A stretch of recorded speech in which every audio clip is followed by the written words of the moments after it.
एक question mark के साथ होती थी और उसका एंड भी एक क्वेश्चन मार्क से ही होता था। अब जब भारत फाइनेंशियल डिसिप्लिन, ट्रांसपेरेंसी और इंक्लूसिव अप्रोच को लेकर चल रहा है तो एक बहुत बड़ा बदलाव भी हम देख रहे हैं। अब चर्चा की शुरुआत पहले की तरह क्वेश्चन मार्क की जगह विश्वास ने ले ली है और चर्चा के अंत वाले समय में भी क्वेश्चन मार्क की जगह अपेक्षा ने ले ली है। आज भारत को वैश्विक अर्थव्यवस्था का ब्राइट स्पॉट कहा जा रहा है। भारत आज G20 की प्रेसिडेंसी का दायित्व भी उठा रहा है। 2021-22 में अब तक का सबसे ज्यादा FDI देश को प्राप्त हुआ है। इस निवेश का बड़ा हिस्सा मैन्युफैक्चरिंग सेक्टर में हुआ है। PLI स्कीम का लाभ उठाने के लिए लगातार एप्लीकेशन आ रही है। हम ग्लोबल सप्लाई चेन का अहम हिस्सा भी बनते जा रहे हैं। निश्चित तौर पर ये कालखंड भारत के लिए बहुत बड़ा अवसर लेकर आया है और हमें ये मौका जाने नहीं देना चाहिए। इसका पूरा लाभ उठाना चाहिए और मिलकर के करना चाहिए। साथियों, आज का नया भारत अब नए सामर्थ्य से आगे बढ़ रहा है। ऐसे में भारत के फाइनेंशियल वर्ल्ड के आप सभी लोगों की जिम्मेदारी भी बढ़ गई है। आज आपके पास दुनिया का एक मजबूत फाइनेंशियल सिस्टम है। जो बैंकिंग व्यवस्था 8-10 साल पहले डूबने की कगार पर थी, वो अब लाभ में आ गई है। आज आपके पास ऐसी सरकार है जो लगातार साहसपूर्ण निर्णय कर रही है। नीतिगत निर्णयों में बहुत ही क्लैरिटी है, कन्विक्शन है, कॉन्फिडेंस भी है।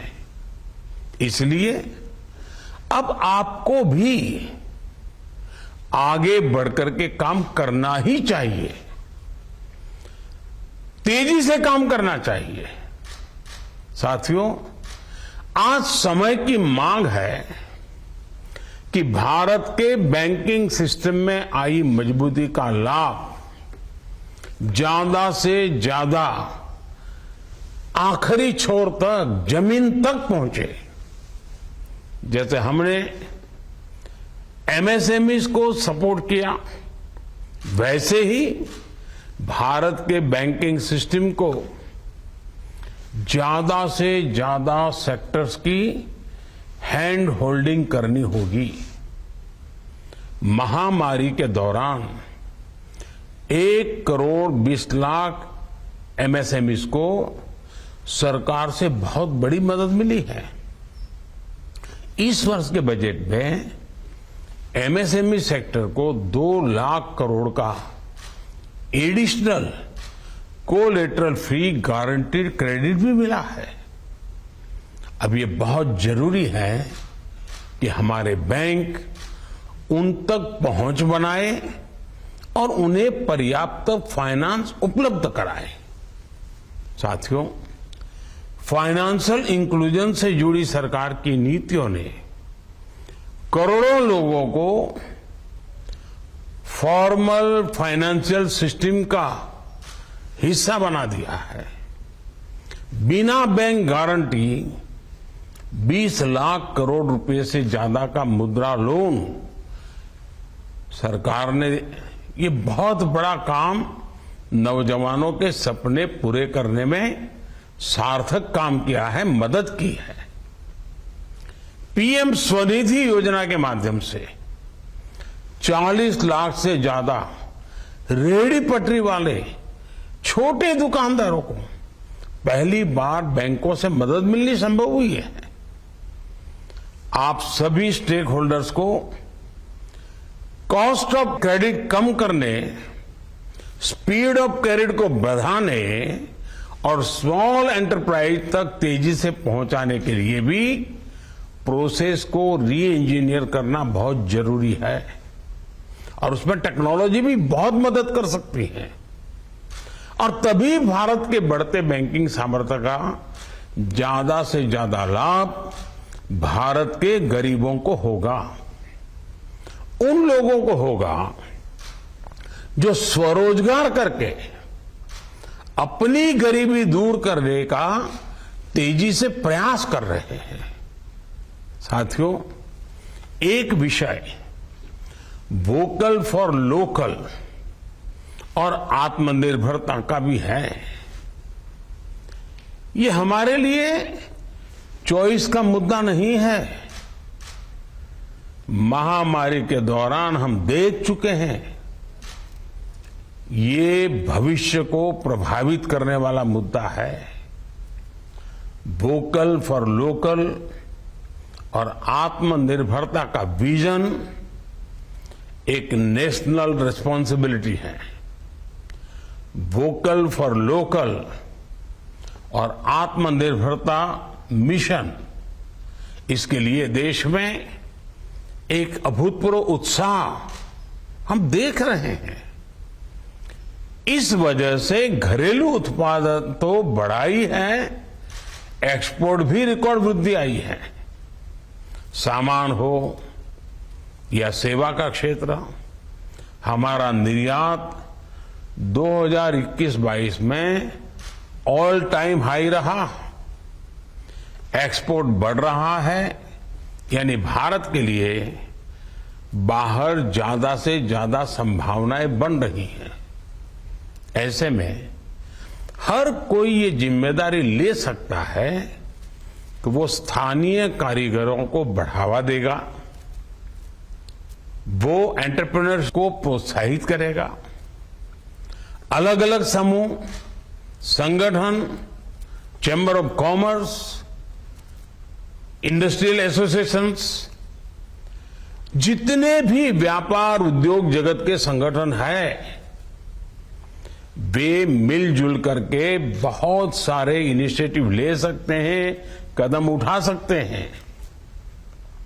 मुझे विश्वास है कि जिला स्तर पर भी आप लोगों का नेटवर्क है, आपकी टीमें हैं। ये लोग जिले के उन उत्पादकों की पहचान कर सकते हैं जिनका बड़े पैमाने पर निर्यात किया जा सकता है। और साथियों, वोकल फॉर लोकल की बात करते हुए हमें एक और स्पष्टता रखनी होगी। ये सिर्फ भारतीय कुटीर उद्योग से चीजें खरीदने से कहीं ज्यादा बड़ा है, वरना हम तो दिवाली के दियों में ही अटक जाते हैं। हमें देखना होगा कि ऐसे कौन से क्षेत्र हैं जहां हम भारत में ही कैपेसिटी बिल्डिंग करके देश का पैसा बचा सकते हैं। अब देखिए, हायर एजुकेशन के नाम पर हर साल देश का हजारों करोड़ रुपए बाहर जाता है। क्या इसे भारत में ही एजुकेशन सेक्टर में निवेश करके कम नहीं किया जा सकता? एडिबल ऑयल मंगाने के लिए भी हम हजारों करोड़ रुपए बाहर भेजते हैं। क्या हम इस क्षेत्र में आत्मनिर्भर नहीं बन सकते हैं? ऐसे सभी सवालों का उत्तर आप जैसे अनुभवी फाइनेंशियल वर्ल्ड के लोग उसका सटीक उत्तर दे सकते हैं, रास्ता सुझा सकते हैं। मुझे उम्मीद है आप इस वेबिनार में इन विषयों पर भी गंभीरता से जरूर चर्चा करेंगे। साथियों, आप सभी एक्सपर्ट्स जानते हैं कि इस साल के बजट में कैपिटल एक्सपेंडिचर में भारी बढ़ोतरी हुई है। इसके लिए 10 लाख करोड़ का प्रावधान किया गया है। पीएम गति शक्ति की वजह से प्रोजेक्ट की प्लानिंग और उसे लागू करने में अभूतपूर्व तेजी आ गई है। हमें अलग अलग ज्योग्राफिकल एरियाज और इकोनॉमिक सेक्टर्स के प्रगति के लिए काम करने वाले प्राइवेट सेक्टर को भी ज्यादा से ज्यादा सपोर्ट करना होगा। मैं आज देश के प्राइवेट सेक्टर से भी आह्वान करूंगा कि सरकार की तरह ही वो भी अपना इन्वेस्टमेंट बढ़ाएं ताकि देश को इसका ज्यादा से ज्यादा लाभ हो। साथियों, बजट के बाद टैक्स को लेकर के भी काफी बातें होती रही है। एक समय तो हर तरफ यही बात छाई रहती थी, मैं भूतकाल की बात करता हूं, कि भारत में टैक्स रेट कितना ज्यादा है। आज भारत में स्थिति बिल्कुल अलग है। जीएसटी की वजह से, इनकम टैक्स कम होने की वजह से, कॉरपोरेट टैक्स कम होने की वजह से भारत में टैक्स बहुत कम हुआ है। वो बर्डन नागरिकों पर बहुत कम होता जा रहा है। लेकिन इसका एक और एस्पेक्ट भी है। 2013 और 2014 के दरमियान हमारा ग्रॉस टैक्स रेवेन्यू करीब 11 लाख करोड़ था। 23-24 के बजट में अनुमानों के मुताबिक ग्रॉस टैक्स रेवेन्यू अब 33 लाख करोड़ से ज्यादा का हो सकता है। ये बढ़ोतरी 200% की है। यानी भारत टैक्स का रेट कम कर रहा है, लेकिन इसके बावजूद टैक्स का कलेक्शन लगातार बढ़ रहा है। हमने अपना टैक्स, उस टैक्स बेस को भी बढ़ाने की दिशा में काफी कुछ किया है। 2013-14 में करीब 3.5 crore individual tax return file होते थे। 2020-2021 में ये बढ़कर 6.5 करोड़ हो चुका है। साथियों, टैक्स देना एक ऐसा कर्तव्य है जो सीधे सीधे राष्ट्र निर्माण से जुड़ा है। टैक्स बेस में बढ़ोतरी इस बात का प्रमाण है कि लोगों को सरकार पर भरोसा है और वो मानते हैं कि जो टैक्स वो दे रहे हैं उसे पब्लिक गुड के लिए ही खर्च किया जा रहा है। उद्योग जगत से जुड़े होने के नाते और इकोनॉमिक आउटपुट के सबसे बड़े जनरेटर के तौर पर ये हमारी जिम्मेदारी है कि टैक्स बेस की बढ़ोतरी को प्रोत्साहित किया जाए। आपके सभी संगठनों ने, आपके सभी मेंबर्स को इस विषय में लगातार आग्रह करते रहना चाहिए।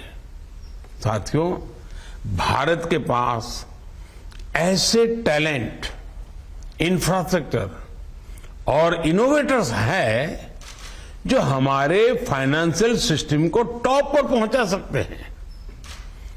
इंडस्ट्री 4.0 के इस दौर में भारत आज जिस तरह के प्लेटफॉर्म विकसित कर रहा है वो पूरी दुनिया के लिए मॉडल बन रहा है।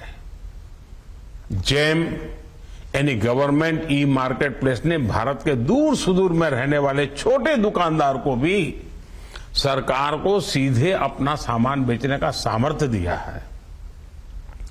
भारत जिस तरह डिजिटल करेंसी में आगे बढ़ रहा है वो भी अभूतपूर्व है।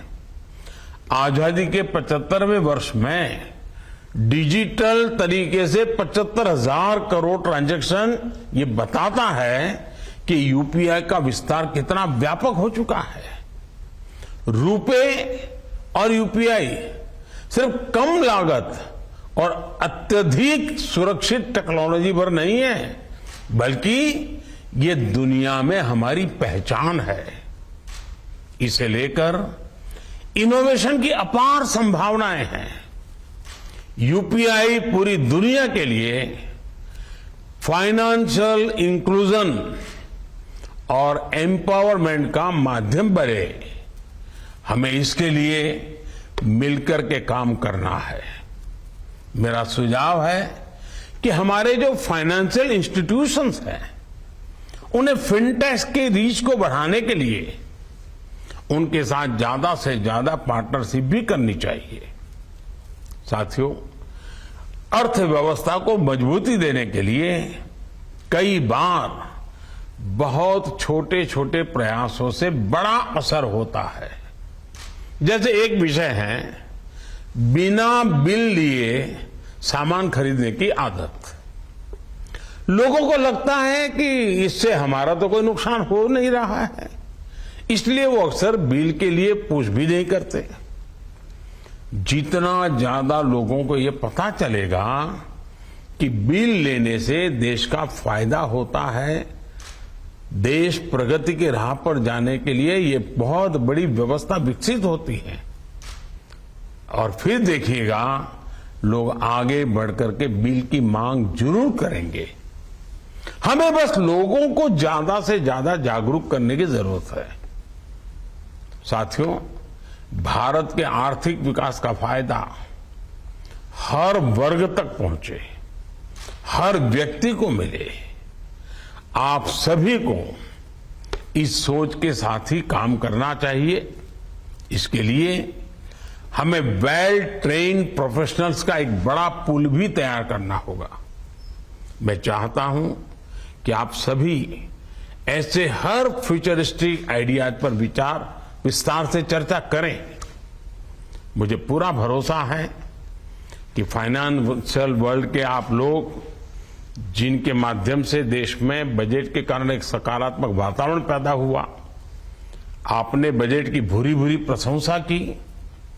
अब हम सबका दायित्व है कि इस बजट का मैक्सिमम लाभ देश को कैसे मिले, समय सीमा में कैसे मिले, एक निश्चित रोड मैप पर हम कैसे आगे बढ़े। आपके चिंतन मंथन में से वो जरूर रास्ता मिलेगा, वो जरूर नए नए इनोवेटिव आइडियाज मिलेंगे, आउट ऑफ बॉक्स आइडियाज मिलेंगे, जो इम्प्लीमेंटेशन के लिए इच्छित परिणाम प्राप्त करने के लिए बहुत काम आएंगे। मेरी आप सबको बहुत शुभकामनाएं हैं। धन्यवाद।